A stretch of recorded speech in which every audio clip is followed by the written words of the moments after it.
ಪ್ರಾರ್ಥನೆ ಮಾಡೋಣ.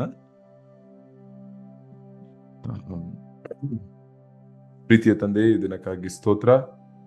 ಈ ದಿನವನ್ನು ನಮಗೆ ಆಶೀರ್ವದಿಸಿ ಕೊಡಿ. ಈ ದಿನದಲ್ಲಿರುವ ನಿಮ್ಮ ವಾಕ್ಯಗಳಿಂದ ನಮ್ಮನ್ನು ತುಂಬಿಸಿ ದೇವರೇ, ನಿಮ್ಮ ಪರಲೋಕದ ಜ್ಞಾನದಿಂದ ದೇವರೇ ನಮ್ಮ ನಡೆಸಿ, ಇಲ್ಲಿ ಬಂದಿರೋ ಒಬ್ಬೊಬ್ಬರನ್ನು ಕೂಡ ದೇವರು ನೀವು ಆಶೀರ್ವದಿಸಿ ನಡೆಸಬೇಕೆಂಬುದಾಗಿ ನಾವು ಕೇಳ್ಕೊಳ್ತೀವಿ. ಯೇಸು ಕ್ರಿಸ್ತನ ಮೂಲಕ ಕೇಳ್ತೀವಿ, ಆಮೆನ್. ಕರ್ತನ ನಾಮಕ್ಕೆ ಸ್ತೋತ್ರ.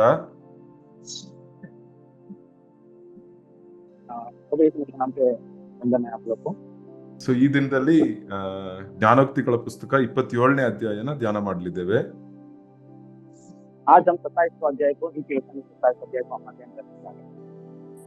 ಸೊ ಇಲ್ಲಿ ಅನೇಕ ಕಾರ್ಯಗಳಿದೆ, ಅದರಲ್ಲಿ ನಾನು ಬರೀ 3 ಕಾರ್ಯ ಮಾತ್ರ ಬಗ್ಗೆ ಹೇಳ್ತೀನಿ ಈ ದಿನ.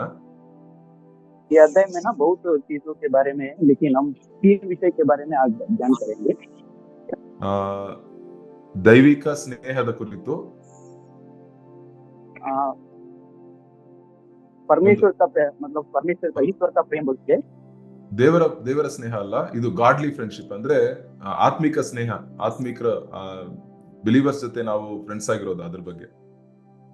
ये एक तरीका आत्मिक स्नेह बोल के हम बोल सकते हैं. आत्मिक ಎರಡನೇದು ಅಸೂಯೆ, ಅಂದ್ರೆ ಹೊಟ್ಟೆ ಕಿಚ್ಚು ಪಡುವುದು, ಅದರಲ್ಲಿ ಹೆಂಗೆ ನಾವು ಜಾಗೃತಿಯಾಗಿರ್ಬೇಕು ಎಂಬುದಾಗಿ. कैसे हम जलन होते ना, उसके बारे में, मतलब वो जगह पे कैसे हम लोग सावधान रहना बोलते हैं. ಮೂರನೇದು ಕೆಲಸ ಮಾಡೋದ್ರ ಬಗ್ಗೆ, ಹಣದ ಬಗ್ಗೆ. तीसरा चीज हम देख सकते हैं काम और पैसा का यूजना, मतलब उसके बारे में. ಸರಿ. ಸೊ ನಮಗೆ ಲೋಕದಲ್ಲಿ ಇರ್ತೀವಿ, ನಮಗೆ ಕುಟುಂಬ ಅಂತ ಒಂದಿರುತ್ತೆ. ಅಂದ್ರೆ ನಮಗೆ ಅನೇಕರಿಗೆ ಫ್ರೆಂಡ್ಸ್, ನಮ್ಮ ಸ್ನೇಹಿತರು ಬಹಳ ನಮಗೆ ಮುಖ್ಯವಾದವರು ನಮ್ಮ ಜೀವಿತದಲ್ಲಿ. हम ये संसार में ना, हम लोग को सब लोग को दोस्त लोग रहता है, सब ये रहता है. इसमें हम लोग को दोस्त लोग है ना, बहुत कीमती चीज होता है, हम लोग इम्पोर्टेंट. ನೀವು ಚಿಕ್ಕ ವಯಸ್ಸಿಂದ ನೋಡಿದ್ರೇನೆ ಯಾರು ಫ್ರೆಂಡ್ಸ್ ಇಲ್ಲದೆ ಇರಕ್ಕಾಗಲ್ಲ. ನಮಗೆ ಒಂದು ಫ್ರೆಂಡ್ಶಿಪ್ ಬೇಕು, ನಮಗೆ ಬಂದು ಆ ಸ್ನೇಹ, ನಮ್ಗೆ ಯಾರೋ ಫ್ರೆಂಡ್ಸ್ ಇರಬೇಕು. ಚಿಕ್ಕ ಮಕ್ಕಳಿಂದ ಹಿಡಿದು ನೀವು ವಯಸ್ಸಾದವ್ರ ತನಕ ಎಲ್ಲರಿಗೂ ಫ್ರೆಂಡ್ಸ್ ಬೇಕು. हम बचपन से लेकर बुढ़ापन तक हम देखे तो सब लोग का ना दोस्त का जरूरत रहता है. सब लोग का कहीं ना कहीं दोस्त रहता है. ಸೊ ಬೈಬಲ್ ಅದರಲ್ಲಿ ಬಗ್ಗೆ ಸ್ನೇಹದ ಕುರಿತು, ಸ್ನೇಹಿತರ ಕುರಿತು ಬಂದು ಅಧಿಕವಾಗಿ ಬರ್ದಿದೆ. ನಮ್ಗೆ ವಿಶೇಷವಾಗಿ ಗೊತ್ತು, ದಾವೀದು, ಯೋನಾಥಾನ್ ಬಂದು ಎಷ್ಟು ಒಳ್ಳೆ ಒಂದು ಫ್ರೆಂಡ್ಸ್ ಆಗಿದ್ರು ಎಂಬುದಾಗಿ ನಮ್ಗೆ ಗೊತ್ತು. उसको ज्यादा जगह में दोस्त के बारे में बाइबल हम लोग को ज्यादा जगह याद दिलवाते हैं. खास करके हम सबको पता है दावीद और योनाथन का दोनों का दोस्त कैसे था बोलते हैं, हमको याद. ಸೊ ನಮ್ಗೆ ಯಾವ ತರ ನಮ್ಮ ಫ್ರೆಂಡ್ಶಿಪ್ ಇರ್ಬೇಕೆಂಬುದಾಗಿ ನಾವು ಇವತ್ತು ಈ ದಿನದಲ್ಲಿ ಕೆಲವು ನಾವು ನೋಡ್ತೀವಿ. आज हम लोग यही थोड़ा विषय ये करेंगे कि कैसे आज हमारा दोस्त कैसे रहना है, तो क्या थोड़ा उसके बारे में जाना. ಸರಿನಾ? 5ನೇ ವಚನ ಫಸ್ಟ್ ನೋಡೋಣ. ठीक है, हम देखेंगे 27 में 5वां वचन हम देखेंगे. ಓದ್ತೀರಾ? ಇದು ಓದ್ತೀರಾ ಹಿಂದಿಯಲ್ಲಿ? ಯಾರೋ ಓದ್ತಾರಾ ಇಲ್ವಾ? ಓದ್ತಾರೆ. 5वां वचन पढ़ेंगे.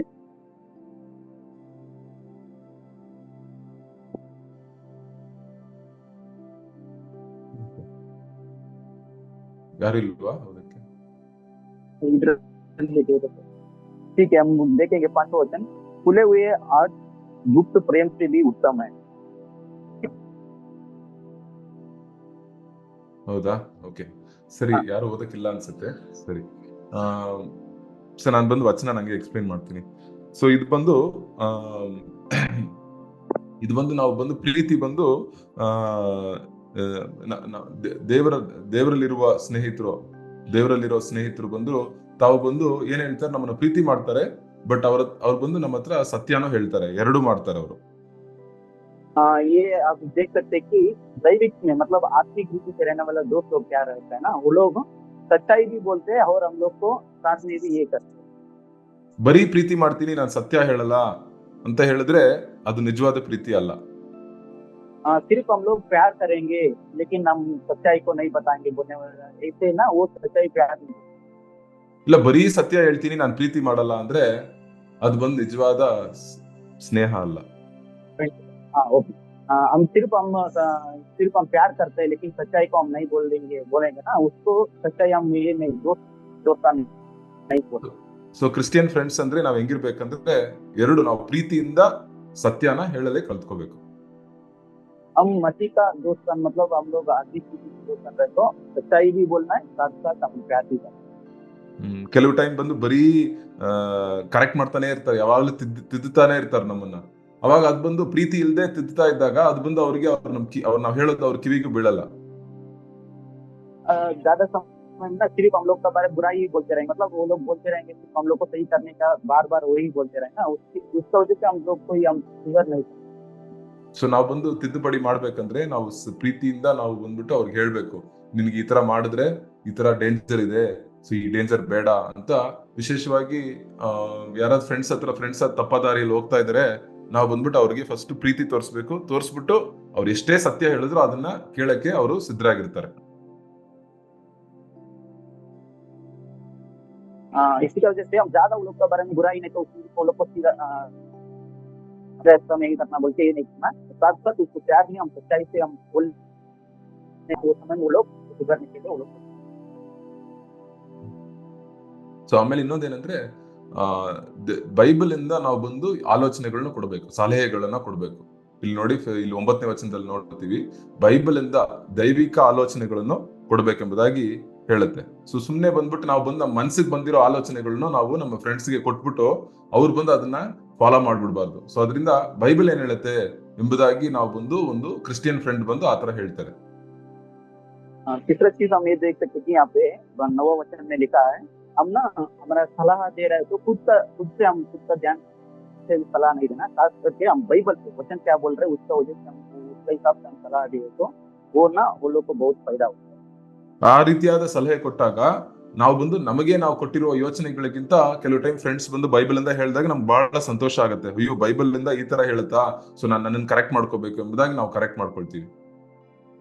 ज्यादा समय में ऐसे हम लोग खुद हम लोग हमारा सोच से हम सलाह देने से अच्छा वचन से देने समय में उन लोग को आसान से वो लोग को भी होगा, और उसके साथ साथ वो बाइबल इतना अच्छा से बोल के वो लोग आसान से उसको पकड़ पाए। ಸೊ ಅದರಿಂದ ಯಾರಾದ್ರೂ ಬಂದು ನಿಮ್ಮ ಹತ್ರ ಆಲೋಚನೆ ಕೇಳಿದ್ರೆ, ವಿಶೇಷವಾಗಿ ನಿಮ್ ಫ್ರೆಂಡ್ಸ್ ಯಾರ ಬಂದ್ರೆ, ನಿಮ್ ಮನ್ಸಲ್ಲಿ ಬರೋದನ್ನ ಫಸ್ಟ್ ಹೇಳ್ಬೇಡಿ.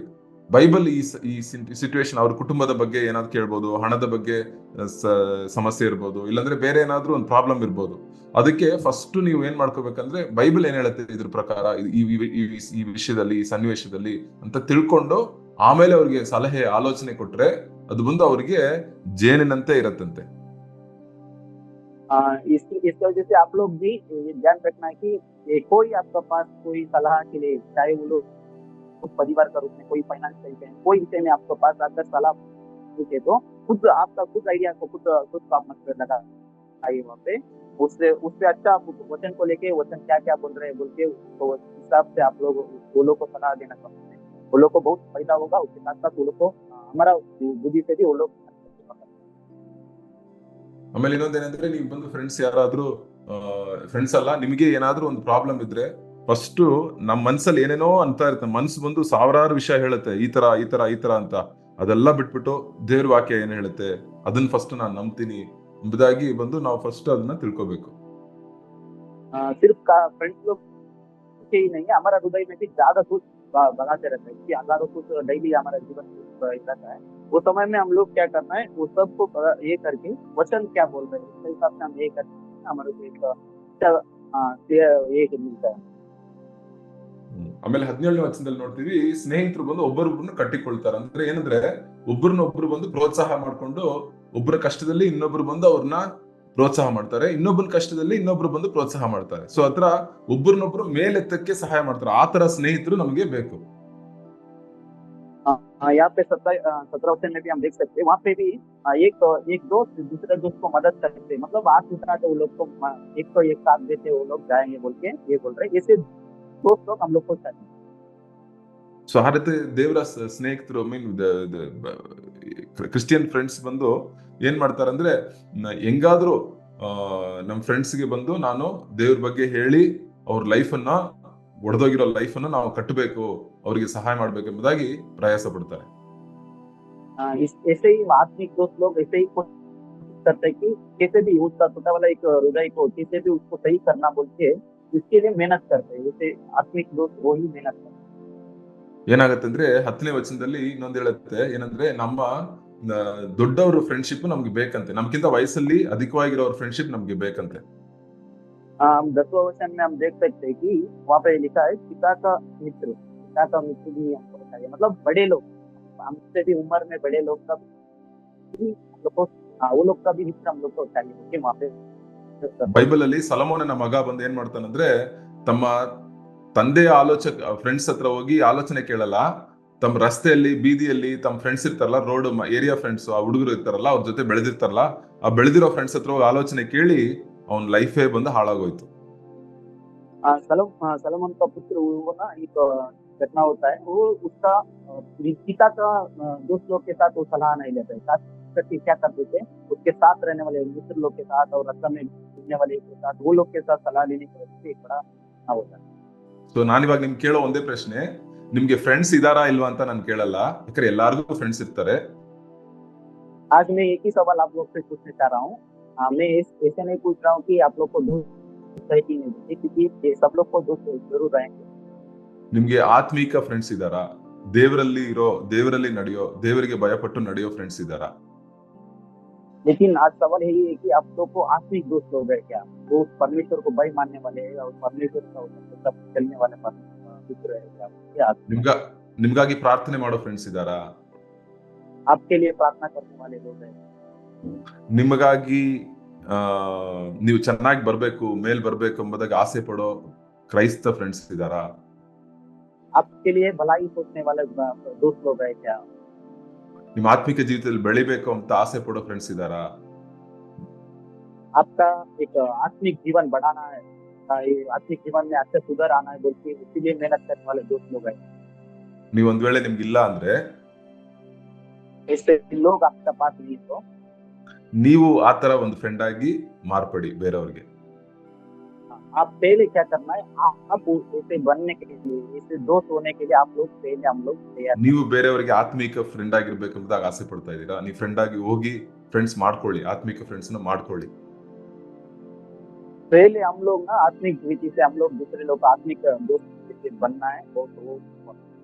ಅವ್ರಿಗೆ ಹೋಗಿ ನೀವು ಬಂದ್ಬಿಟ್ಟು ಅವ್ರಿಗಾಗಿ ಪ್ರಾರ್ಥನೆ ಮಾಡಿ, ಬೇರೆಯವ್ರಿಗಾಗಿ ಪ್ರಾರ್ಥನೆ ಮಾಡಿ, ನಿಮ್ ಫ್ರೆಂಡ್ಸ್ಗಾಗಿ ಪ್ರಾರ್ಥನೆ ಮಾಡಿ. दूसरे जो आपका दोस्त के लिए आप लोग प्रार्थना करेंगे. ಬೇರೆಯವ್ರನ್ನ ದೇವರ ವಾಕ್ಯದಲ್ಲಿ ಕಟ್ಟೋದಕ್ಕೆ ಪ್ರಯಾಸ ಪಡಿ. दूसरे लोग को वचन में बांधने के लिए आप लोग ಅವ್ರಿಗೆ ಫ್ರೆಂಡ್ಸ್ ಆಗಿರಿ. ಫ್ರೆಂಡ್ಸ್ ಅಂದ್ರೆ ಸಮ, ಇಬ್ರು ಸೇಮೆ. ಸರಿ, ಬೋಧಕರಾಗಬೇಡಿ, ಫ್ರೆಂಡ್ಸ್ ಆಗಿರಿ ಅವ್ರಿಗೆ. आप लोग ना दोस्त लोग हिसाब से रहिए. दोस्त मतलब इक्वल होता है. ಬರೀ ಯಾವಾಗ್ಲೂ ಅಡ್ವೈಸ್ ಮಾಡ್ತಾನೆ ಇದ್ರೆ ಅವ್ರಿಗೂ ಬೇಜಾರಾಗ್ಬಿಡುತ್ತೆ. ಫ್ರೆಂಡ್ಸ್ ಅಂದ್ರೆ ಅವರು ಅಡ್ವೈಸ್ ಕೊಡ್ತಾರೆ, ನೀವು ಅಡ್ವೈಸ್ ಕೊಡ್ತೀರಾ, ಇಬ್ರು ದೇವರಲ್ಲಿ ಬೆಳಿತೀರಾ. दोस्त मतलब यही होता है कि हम सिर्फ बोधन देना, मतलब सिर्फ हम लोग बात ही बोलते रहना नहीं, वो भी हम लोग का सलाह देते, हम भी सलाह देते. ಸೊ ನಿಮ್ಗೆ ಒಂದ್ ವೇಳೆ ಆತರ ಫ್ರೆಂಡ್ ಇಲ್ಲ ಅಂದ್ರೆ ನೀವು ಪ್ರೇಯರ್ ಮಾಡಿ. ऐसे आपको आत्मिक दोस्त देते नहीं तो आप उसके लिए आपका ಸೊ ತುಂಬಾ ಮುಖ್ಯವಾದದ್ದು ಇದು. वो बहुत इंपॉर्टेंट है. ಓಕೆ, ಎರಡನೇ ಕಾರ್ಯ ಅಸೂಯೆಯ ಕುರಿತು, ಅಂದ್ರೆ ಹೊಟ್ಟೆ ಕಿಚ್ಚನ ಕುರಿತು ಏನ್ ಹೇಳುತ್ತೆ ಈ ಅಧ್ಯಾಯದಲ್ಲಿ ನಾವು ನೋಡ್ತೀವಿ. यहाँ पे असूये बोल के हमको मतलब जलन के बारे में यहाँ पे बोल रहे दूसरा. ಸೊ ಇದರಲ್ಲಿ ಅಸೂಯೆ ಅಂದ್ರೆ ಏನಂದ್ರೆ ಕೋಪಕ್ಕಿಂತ ಭಯಂಕರ ಕೆಟ್ಟದಂತೆ. ಕೋಪನೇ ಪ್ರವಾಹ ತರ, ಬಟ್ ಅಸೂಯೆನ ಪ್ರವಾಹ ಅಂದ್ರೆ ಅಷ್ಟು ದೊಡ್ಡ ನೀರಾಗ ಪ್ರವಾಹ ಬರುತ್ತಲ್ಲ, ಆತರ ಕೋಪಕ್ಕಿಂತ ವರ್ಸ್ಟ್ ಅಂತೆ ಅಸೂಯೆ. ये ना तो यहाँ पे देख सकते हैं क्रोध से भी बहुत बड़ा ये कि असूये बोल के हम लिखता है कि एक प्रवाह जैसे आता है, इतना बड़ा पानी से आता है, ऐसे इतना क्रोध से भी बड़ा बोल के यहाँ पे इसको तुलना कर. ಯಾಕಂದ್ರೆ ಯಾರು ಬಂದು ಇನ್ನೊಬ್ರು ಚೆನ್ನಾಗಿರೋದನ್ನ ನೋಡಿದ್ರೆ ಇದಕ್ಕೆ ಇಷ್ಟ ಆಗಲ್ಲ. ಕೋಪನ ಆಚೆ ತೋರಿಸ್ಬಿಡತ್ತೆ, ಅಸೂಯೆ ಬಂದು ಆಚೆ ತೋರ್ಸಲ್ಲ. ಯಾಕಂದ್ರೆ ಯಾರ ಚೆನ್ನಾಗಾಗ್ಬಿಟ್ರೆ ಒಳಗೇನೆ ಇಟ್ಕೊಂಡು ಅದನ್ನೇ ಇಟ್ಕೊಂಡು ಕೊರಗತ್ತೆ. ಅಯ್ಯೋ ಅವ್ರು ಚೆನ್ನಾಗಾಗ್ಬಿಟ್ರು, ನಾನು ಹಿಂಗಿದ್ದೀನಿ ನೋಡು ಅಂತ ಹೊಟ್ಟೆ ಕಿಚ್ಬಿಡತ್ತೆ. यहाँ पे क्रोध का ये क्रोध है ना, क्रोध हम बाहर आसान से हम दिखा सकते हैं, लेकिन ये असूये है ना, जलन है ना, हम लोग बाहर नहीं दिखा सकते. कोई अच्छा से बढ़ रहा है तो उसको हम ना अंदर हम जलन होता है. ಇನ್ನೊಬ್ಬ ಸಂತೋಷ ಪಟ್ರೆ ನಮ್ಗೆ ಬೇಜಾರಾಗ್ಬಿಡುತ್ತೆ. कोई व्यक्ति खुशी मना रहा है तो हम लोग को बहुत दुख हो जाता है. ಕೋಪ ಅಂದ್ರೆ ಆಚೆ ತೋರಿಸುತ್ತೆ, ಇದು ಆಚೆ ತೋರಿಸ್ಕೊಳ್ಳಲ್ಲ. ये जो क्रोध है ना, क्रोध आसाम से हम लोग बाहर दिखा देते हैं, लेकिन तो ये ना जलन है ना हम अंदर ही ಸೊ ಇವಾಗ ಯಾಕೆ ಈ ತರ ನಮ್ಗೆ ಬರುತ್ತೆ, ಹೊಟ್ಟೆ ಕಿಚ್ಚು ಬರುತ್ತೆ? क्यों हमको जलन आता है? ಯಾಕಂದ್ರೆ ನಮ್ಗೆ ಯಾರು ಇಲ್ಲ, ನನ್ಗೇನು ಇಲ್ಲ ಅಂತ ನಮ್ಗೆ ಮನೋಭಾವ ಬಂದಾಗ ನಮ್ಗೆ ಹೊಟ್ಟೆ ಕಿಚ್ಚು ಬರುತ್ತೆ. हम लोग को ना ऐसे मनस्थिति आने के बाद ही ये जलन आता है कि हमको कोई नहीं है, हमको कुछ भी नहीं है बोल के हम सोचने समय ही ये हम लोग को जलन का स्थिति आता है। 20ನೇ ವಚನದಲ್ಲಿ ತೃಪ್ತಿ ಇಲ್ಲದ ಒಂದು ಕಣ್ಣುಗಳು, ಅಂದ್ರೆ ನಮ್ಗಿರೋದು ನಮ್ಗೆ ತೃಪ್ತಿ ಇಲ್ಲ, ನಮ್ ದೇವ್ರು ಏನ್ ಕೊಟ್ಟಿದಾರೋ ಅದ್ರಲ್ಲಿ ತೃಪ್ತಿ ಇಲ್ಲದೆ ಇರೋ ಟೈಮಲ್ಲಿ ನಮ್ಗೆ ಬೇರೆಯವ್ರು ನೋಡಿದಾಗ ಹೊಟ್ಟೆ ಕಿಚ್ಚು ಬರುತ್ತೆ. 20वें वचन में हम देख सकते हैं मनुष्य की आंखों भी तृप्त नहीं होती है बोल के हम देख सकते हैं। तब हम लोग तृप्त हो जाते हैं ना, वो समय हम लोग को ಸೊ ಇಲ್ಲಿ ನಿಮ್ಗೆ ಒಂದ್ ವೇಳೆ ಹೊಟ್ಟೆ ಕಿಚ್ಚು ಎಲ್ಲಾರ್ಗೂ ಇದೆ, ಎಲ್ಲಾರ್ ಲೈಫಲ್ಲೂ ಇದೆ, ಬಟ್ ಒಂದು ಕ್ರಿಶ್ಚಿಯನ್ ಅದನ್ನ ಹೆಂಗೆ ಹ್ಯಾಂಡಲ್ ಮಾಡ್ತಾನೆ? सबको ना ये जलन ये सबको ये आता है, लेकिन एक अच्छा मसीह जिसकी कहते हैं उसको ಸೊ नियंत्रण ನಾವೇನ್ ಮಾಡ್ತೀವಿ ಅಂದ್ರೆ, ನಮ್ಮ ಹತ್ರ ಹೊಟ್ಟೆ ಕಿಚ್ಚು ಇದ್ರೆ ನಮ್ಮ ಹೃದಯವನ್ನ ನಾವು ನೋಡ್ತೀವಿ. ಫಸ್ಟ್ ನಮ್ಮ ಹೃದಯ ನೋಡ್ತೀವಿ. ಯಾಕಂದ್ರೆ ನಮ್ಮ ಹೃದಯ ಬಂದೆ ನಮ್ಮಲ್ಲಿ ಏನಿದೆಯೋ ಅದು ಬಂದು ನಮ್ಮ ಹೃದಯದಲ್ಲಿ ಗೊತ್ತಾಗತ್ತೆ ನಾವ್ ಯಾರು ಅಂತ. अभी हमारे जीवन में ऐसे तो जलन है नहीं तो एक असह्य है, तो हम क्या करना है हमारे हृदय को जानना, हृदय में हम जानते तो हमको पता हो जाता है क्या है। ಸೊ ನಾವೇನ್ ಮಾಡ್ಬೇಕು, ದೇವ್ರ ಹತ್ರ ಹೋಗಿ, ಅಪ್ಪ ನೀನ್ ನನಗೆ ಸಾಕು, ನೀನ್ ಏನ್ ಕೊಟ್ಟಿದ್ಯೋ ಅದು ನನ್ಗೆ ತೃಪ್ತಿಯಾಗಿರ್ಬೇಕು, ನನ್ ಕಣ್ಗಳು ನನಗೆ ತೃಪ್ತಿ ಕೊಡು ಅಪ್ಪ, ನನಗೆ ನೀ ಏನ್ ಇಟ್ಟಿದ್ಯೋ ಆ ಟೈಮಲ್ಲಿ ಸರಿಯಾಗಿ ನನಗೆ ಕೊಡು ಅಂತ ನಾವು ಕೇಳಿದಾಗ ದೇವ್ರು ಬಂದು ಬೇರೆಯವರ ಹಿತವನ್ನು ನೋಡಿ ಸಂತೋಷ ಪಡುವ ತರ ಹೃದಯ ನಮ್ಗೆ ಚೇಂಜ್ ಮಾಡ್ಕೊಡ್ತಾರೆ. हम ऐसे ही परमेश्वर से प्रार्थना करना है कि प्रभु आप जो कुछ भी दिए वो काफी है, प्रभु आप हमको काफी है, और आपका मेरा आंखों में क्या है वो उसको हम तृप्त होने का ही सब ये करिए बोल के हम प्रार्थना करने वो असह्य से हम दूर हो। ಸೊ ದೇವ್ರು ಬಂದು ಒಬ್ಬೊಬ್ಬರಿಗೆ ಒಂದೊಂದು ಕಾಲದಲ್ಲಿ ಒಂದೊಂದು ಕಾರ್ಯ ಕೊಟ್ಟಿರ್ತಾರೆ. ದೇವ್ರು ಬಂದು ಒಬ್ಬೊಬ್ಬರಿಗೆ ಒಂದೊಂದು ವಿಷಯದಲ್ಲಿ ಬಂದು ಅವ್ರು ಬಂದು ಮೇಲಾಗಿರ್ಬೋದು ಇಲ್ಲ ಕೀಳಾಗಿರ್ಬೋದು. ಸೊ ನಾವ್ ಯಾರನ್ನೂ ನೋಡದೆ ನಮ್ಮ ಕಣ್ಗಳು ದೇವ್ರನ್ನ ಮಾತ್ರ ನೋಡಿದ್ರೆ ಮಾತ್ರ ತೃಪ್ತಿ ಆಗತ್ತೆ. ಬೇರೆಯವ್ರನ್ನ ನೋಡಿದ್ರೆ ನಮ್ ಕಣ್ಗಳು ತೃಪ್ತಿ ಬರೋದಿಲ್ಲ. परमेश्वर ना हर एक व्यक्ति को एक व्यक्ति रखे रहेंगे, एक व्यक्ति बड़ा होता है, एक व्यक्ति नीचे रहता है, ऐसे परमेश्वर की योजना रहता है। लेकिन हम क्या करते हैं, हमारा नजर ना लोग के ऊपर हम लगाने समय में हम लोग को हमारा ऊपर अंदर जलन आता है, लेकिन वो नजर को हम सिर्फ परमेश्वर के ऊपर लगाना जीवन में तो ये नहीं तो ये जलन हमारे जीवन। ಸೊ ಅದರಿಂದ ನಾವು ದೇವರಲ್ಲಿ ಕೇಳೋಣ, ದೇವರೇ ನನ್ನ ಹೃದಯದಲ್ಲಿ ಬೇರೆಯವ್ರು ಚೆನ್ನಾಗಿದ್ರೆ ನನ್ಗೆ ಕೋಪ ಬರುತ್ತೆ, ನನಗೆ ಹೊಟ್ಟೆ ಕಿಚ್ಚು ಬರುತ್ತೆ ಅಂತ ನಿಮ್ಗೆ ಯಾರಾದ್ರೂ ಆತರ ಅನ್ನಿಸಿದ್ರೆ ದೇವ್ರ ಹತ್ರ ಕೇಳಿ, ದೇವ್ರೇ ನನ್ನ ಕಣ್ಗಳನ್ನು ದೇವ್ರೇ ನಿಮ್ಮ ಮೇಲೆ ತಿರುಗಿಸ್ತೀನಿ, ದೇವ್ರೇ ನಾನು ನಿಮ್ಮಲ್ಲಿ ತೃಪ್ತಿಗೊಳ್ಬೇಕು, ನೀವು ನನ್ಗೆ ಏನ್ ಕೊಟ್ಟಿದ್ದೀರೋ ಅದ್ರಲ್ಲಿ ನಾನು ತೃಪ್ತಿಯಾಗಿರ್ಬೇಕಂಬುದಾಗಿ ದೇವ್ರ ಹತ್ರ ಕೇಳೋಣ. आप लोग का जीवन में भी हमारा जीवन में कोई ऐसे व्यतीत हो रहा है तो हम लोग दूसरे ऊपर हम जलन हो रहे हैं, तो उस समय परमेश्वर को ऐसे मांगेंगे, प्रभु मेरा नजर आपके ऊपर रहना है, प्रभु आप जो कुछ भी हमारा जीवन में दिए उसको हम तृप्त दृष्टि से देखने के लिए, और मेरा जो कुछ भी हमारा नजर में आंखों में इसमें तृप्त होने के लिए आप मदद करिए बोलते हैं। ಅವಾಗ ನಿಮ್ಗೆ ದೇವ್ರು ಬಂದು ಬೇರೆಯವ್ರೇನ ಚೆನ್ನಾಗಿದ್ರೆ ಅವ್ರಿಗೆ ಸಂತೋಷ ಪಡ್ತೀರಾ, I am happy for you ಅಂತ ಹೇಳ್ತೀರಾ. ಅವ್ರ ಒಳಗೆ ಬಂದು ನಾವು ಬಂದು ಕೋಪ ಪಡಲ್ಲ, ಅವ್ರಿಗಾಗಿ ಸಂತೋಷ ಪಡ್ತೀವಿ. ಅದು ಯಾರೇ ಇದ್ರು ದೇವ್ರು ಬಂದು ಬೇರೆಯವ್ರು ಚೆನ್ನಾಗಿದ್ದಾಗ ನಾವು ಅವ್ರು ಸಂತೋಷವಾಗಿದ್ದಾಗ ನಾವು ಅವ್ರಿಗಾಗಿ ಸಂತೋಷವಾಗಿರ್ಬೇಕು, ಅದೇ ದೇವ್ರ ಚಿತ್ತ. हम जब ऐसे प्रार्थना परमेश्वर से पूछेंगे वो समय में हम दूसरे लोग का ऊपर ऐसे खुशी हो, दूसरे लोग खुशी मना रहे हैं तो वो लोग के साथ हम खुशी मनाएंगे, मैं अब बहुत खुश हूँ आपसे बोल के बहुत हम लोग दूसरे को बोलेंगे, और एक परमेश्वर आशा भी है कि दूसरे के साथ हम ऐसे ही खुशी से रहना बोल के परमेश्वर का। ಸರಿ, ನೆಕ್ಸ್ಟ್ ಕೊನೆಯದಾಗಿ 3ನೇ ಪಾಯಿಂಟ್ ಏನಂದ್ರೆ ಹಣದ ಬಗ್ಗೆ, ಕೆಲಸದ ಬಗ್ಗೆ 27ನೇ ಅಧ್ಯಾಯದಲ್ಲಿ ಏನ್ ನೋಡ್ತೀವಿ?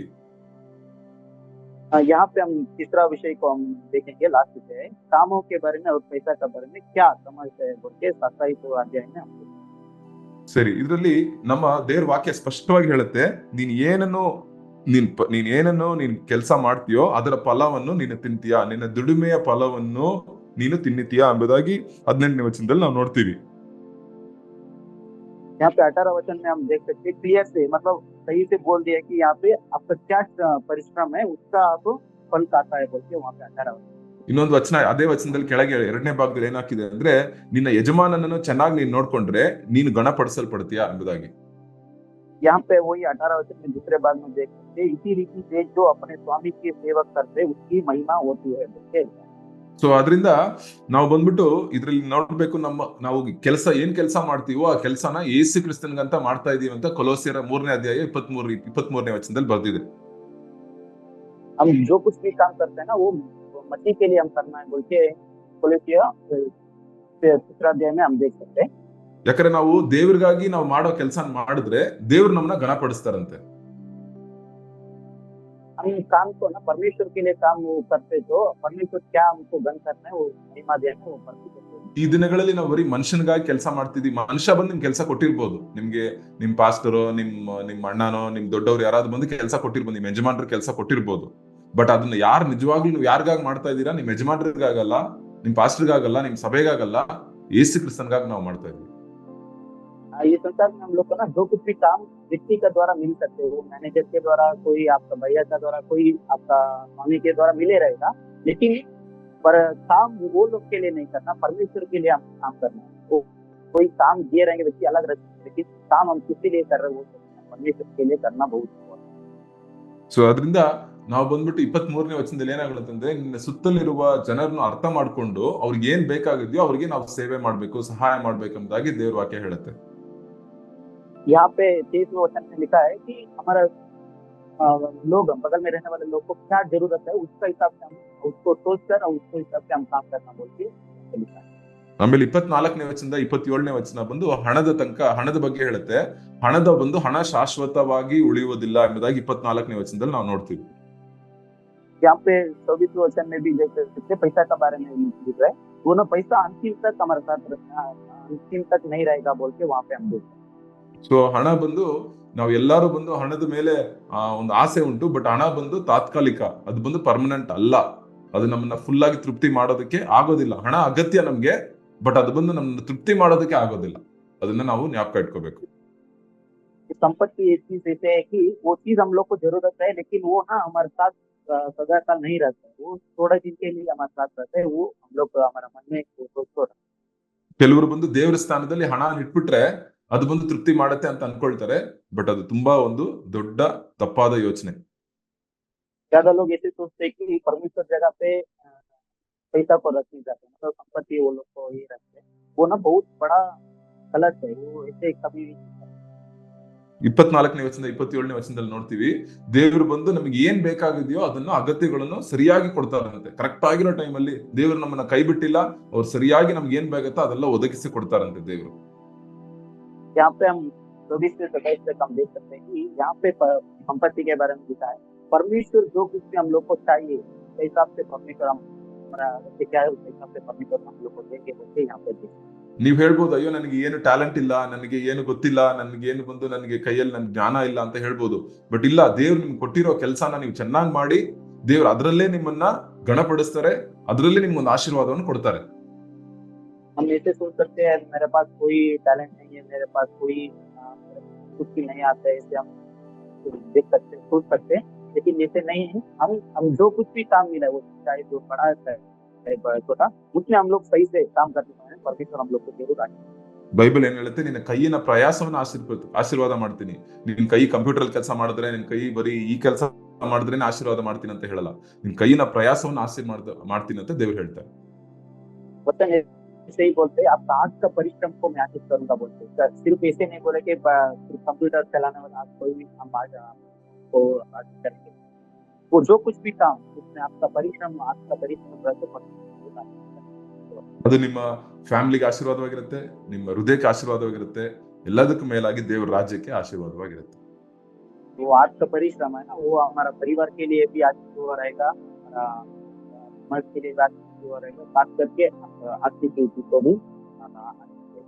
ಸರಿನಾ? ಸೊ 3 ಕಾರ್ಯಗಳನ್ನ ನೋಡಿದ್ವಿ ನಾವು.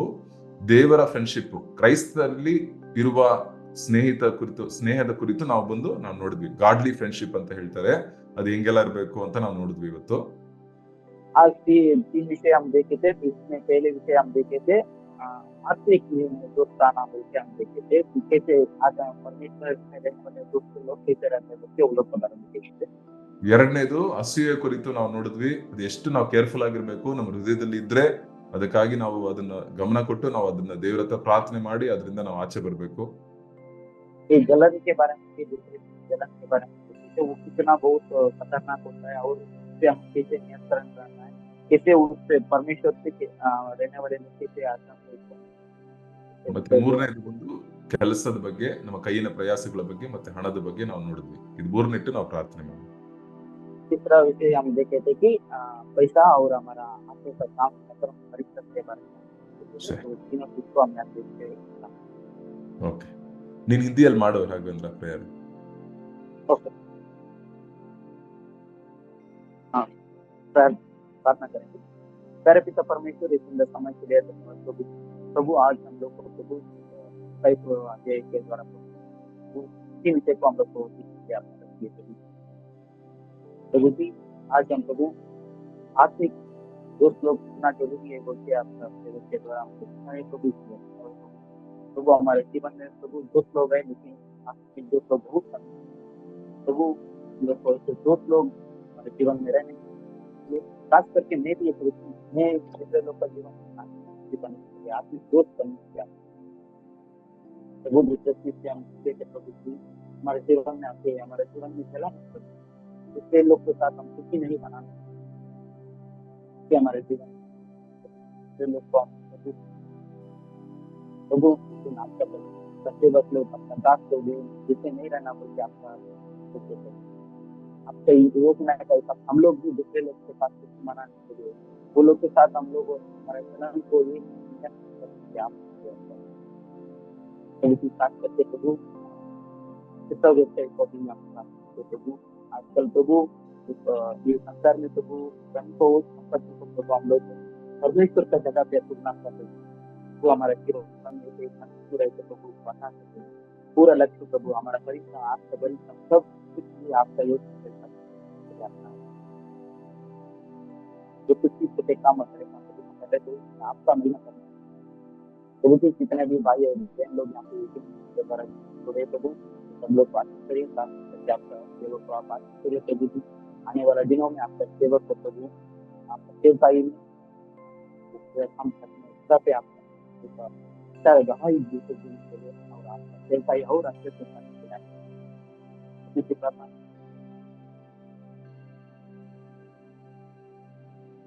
ठीक है भाइयों, हम कल का प्रार्थना भी हम देंगे. Thank you Raghavendra. सबको यीशु मसीह के प्रेम से. Praise Lord sir. Praise Lord everybody.